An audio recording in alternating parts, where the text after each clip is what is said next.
Don't forget to share your thoughts in the comments, and subscribe to keep up with our latest stories in the middle of a blizzard. A 6-year-old girl was seen carrying a full-grown German Shepherd through knee-deep snow. No one knows where she came from. No one knows how she did it. By the time her mother got home, the footprints had already disappeared. But what waited inside their quiet cottage would change everything. The wind howled like a distant cry across the quiet outskirts of a coastal town in Maine, snow-battered. The old windows of a small cottage at the edge of the pine woods, its frame groaning with every gust. Inside, the fireplace flickered weakly, casting long shadows across the living room walls. 6-year-old Emily sat curled beneath the window, legs tucked tightly under a wool blanket, her forehead gently pressed against the cold glass. She said nothing, just like she had said nothing for the past 12 months since the accident, since the night her father's truck skidded off the icy road and never came back. No one really knew what to say to a child who had stopped speaking. Therapists came and went. Kind neighbors dropped off puzzles and warm bread. Her mother, Sophie, a nurse who now worked long evening shifts at the nearby hospital, left notes on the fridge every day. "I'll be home late, sweetheart. There's soup in the pot. I love you."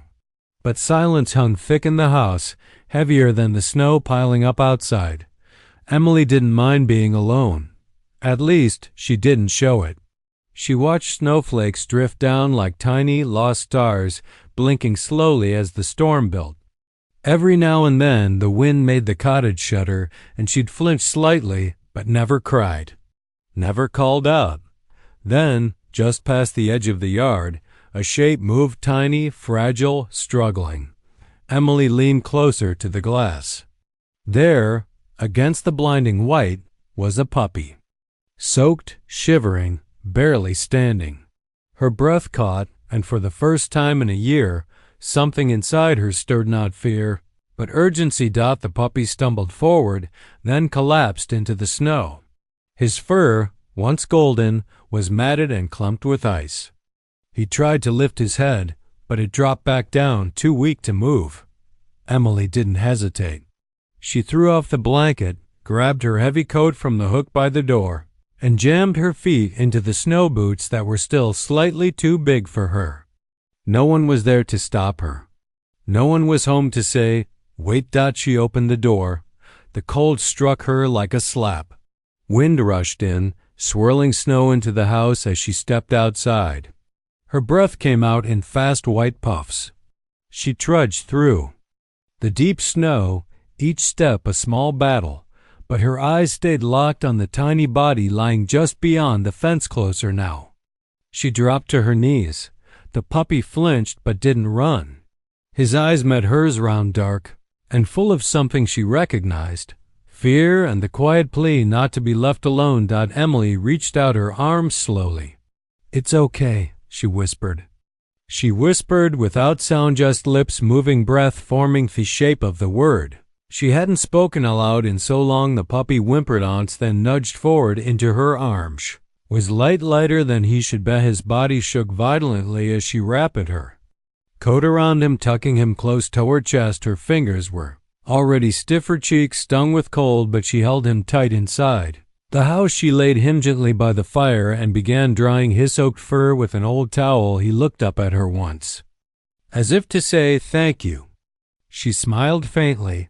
"I'll call you Rusty," she mouthed for the first time in a year. Her heart felt full, if only for a moment. The fire crackled softly, casting a golden hue across the living room. Emily sat cross-legged near the hearth, watching as tiny wisps of steam rose from Rusty's fur. She had wrapped him in an old flannel towel, placed a bowl of warm water nearby, and whispered soundless words of comfort, but Rusty wouldn't settle. He kept lifting his head, ears twitching at every sound from outside.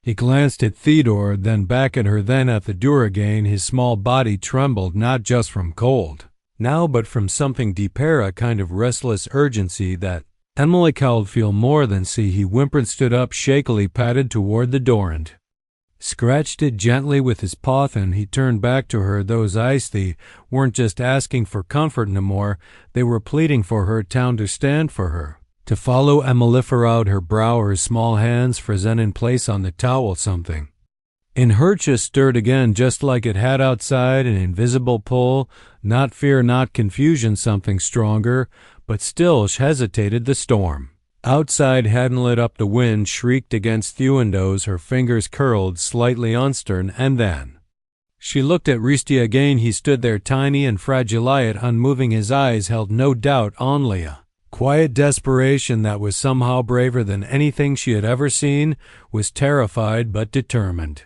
And in that moment Emily felt something shift inside her. If he could face that storm, so could she. She slowly rose to her feet, walked to the door, and cracked it open just a few inches. Wind rushed in like a warning. Rusty stood at her feet, tail lobed, gaze unwavering, and she understood was trying to show her something without speaking. She nodded. She went back to the coat hook, pulled her boots in again, and wrapped a scarf around her neck. Then she reached down, gave a silent gesture toward the door, and whispered with her eyes, "Lead the way."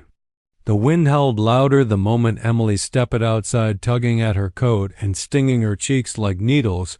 She pulled her scarf tighter across her face.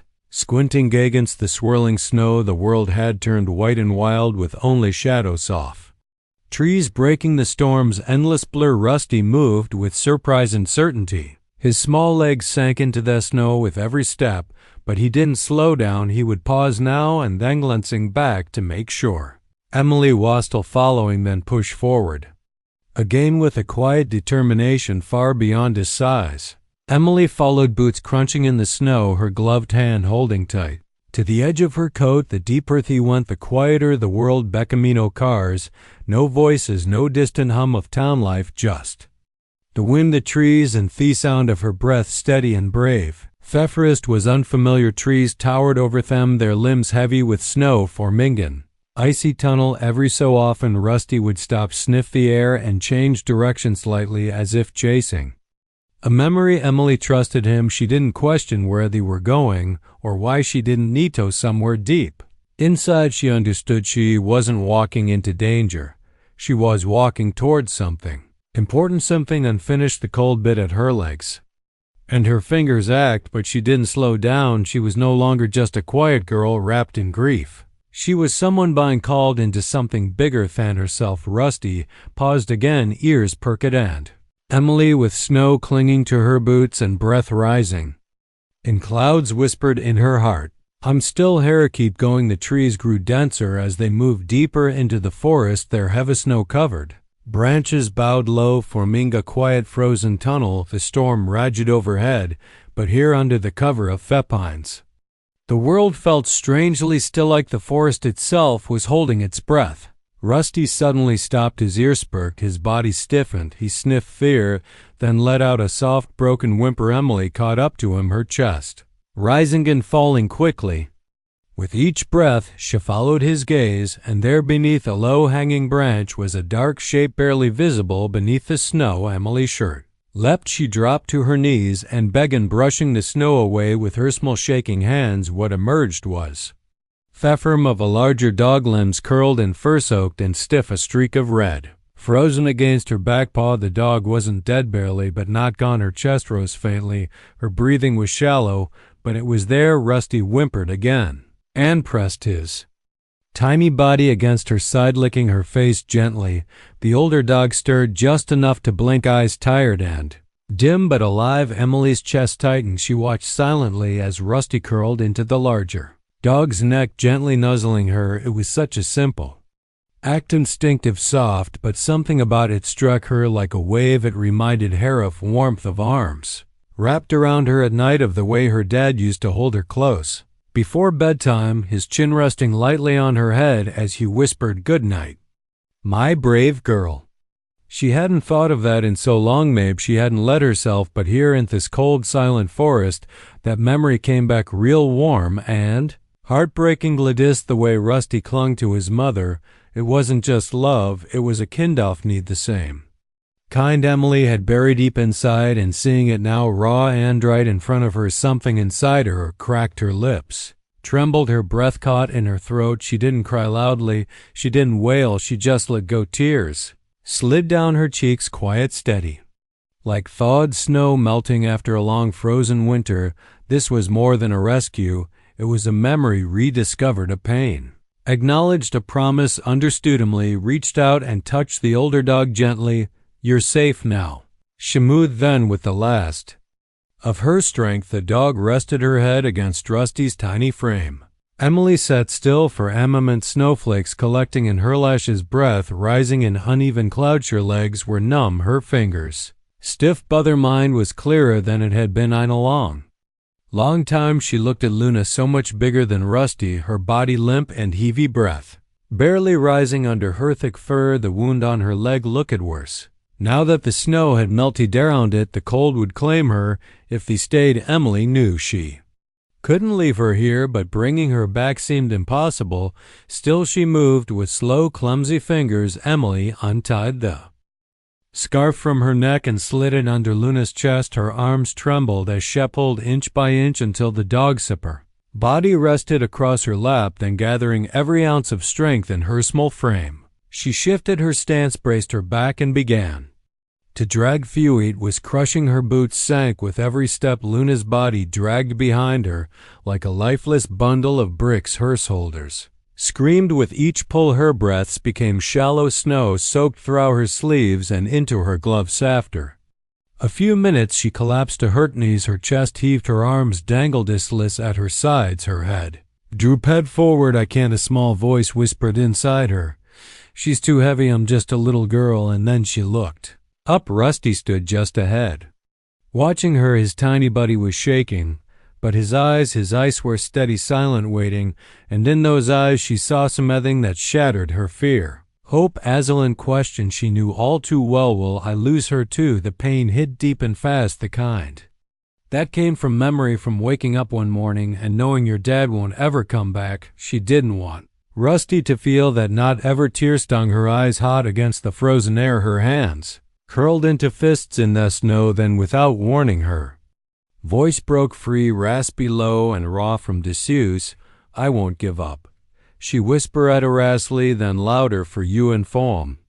Rusty blinked, took one step closer, and Emily, still shaking, still small, planted her feet, tightened her grip on scarf, and pulled. The house came into view like a promise through the swirling snow, warm, glowing faintly behind frosted windows. Emily's legs shook with every step, and her arms burned from holding onto the scarf wrapped around Lana's body. The dog had grown heavier with each drag, and the last few feet up the porch had felt like climbing a mountain, but she didn't stop, not until they were inside.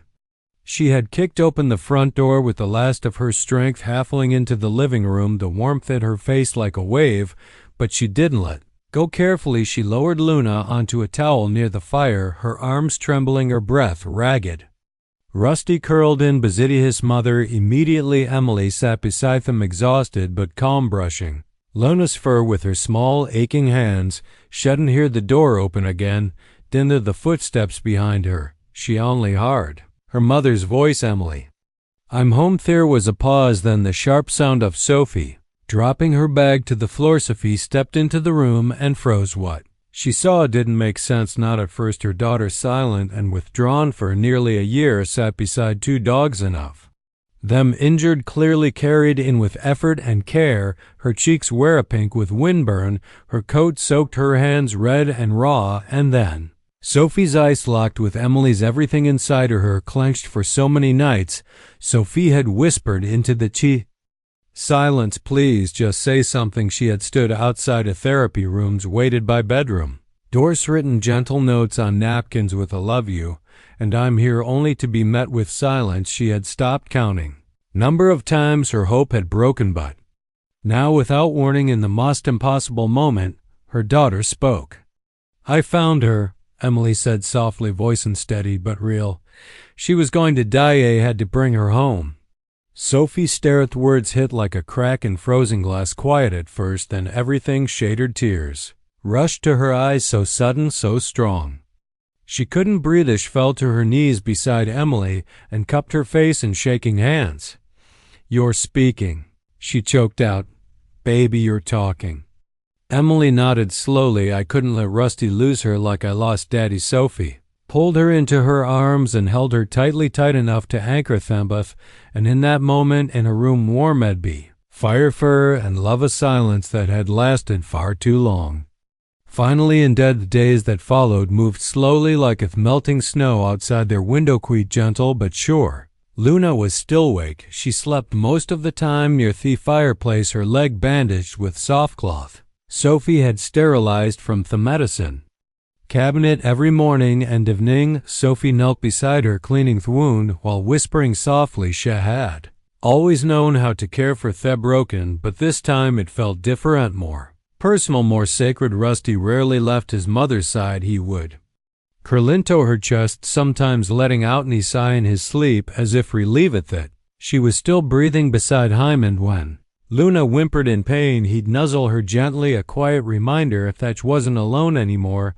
Emily too had changed, not just because she was speaking again, but because she was living again. She woke early to feed Rusty, carried bowls of warm broth to Luna, and sat beside them after school, reading aloud from her favorite picture books in a soft, steady voice. Sometimes she would just sit there petting Rusty's ears in silence, and he'd rest his head in her lap like it was exactly where he belonged. The house, once filled with quiet and distance, now pulsed with something warmer. Laughter returned, smile at first, but growing. Sophie began cooking real dinners again. Emily started humming when brushing Luna's fur. It wasn't easy some nights. Luna would jolt awake from sleep, ears perked at a distant thunder or sudden wind. She'd whimper and flinch, eyes wild with memory, but Emily would be there, and a heart beating beside her, whispering gently, "You're okay now, I'm here."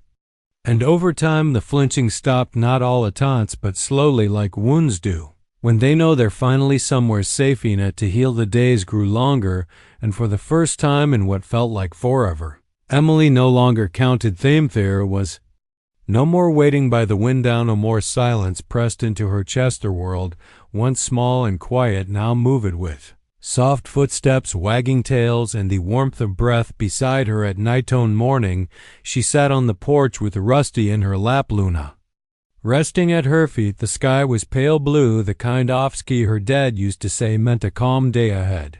Sophie stepped out with 2 mugs of cocoa, setting one beside her daughter. Emily looked up. "They're not going anywhere, are they?" Sophie smiled, brushing a strand of hair from her forehead. "No," she said. "They found their place just like you did. There were no fireworks, no miracles, just a quiet knowing that love didn't have to be loud, that healing didn't have to be sudden, that sometimes the family you need finds you."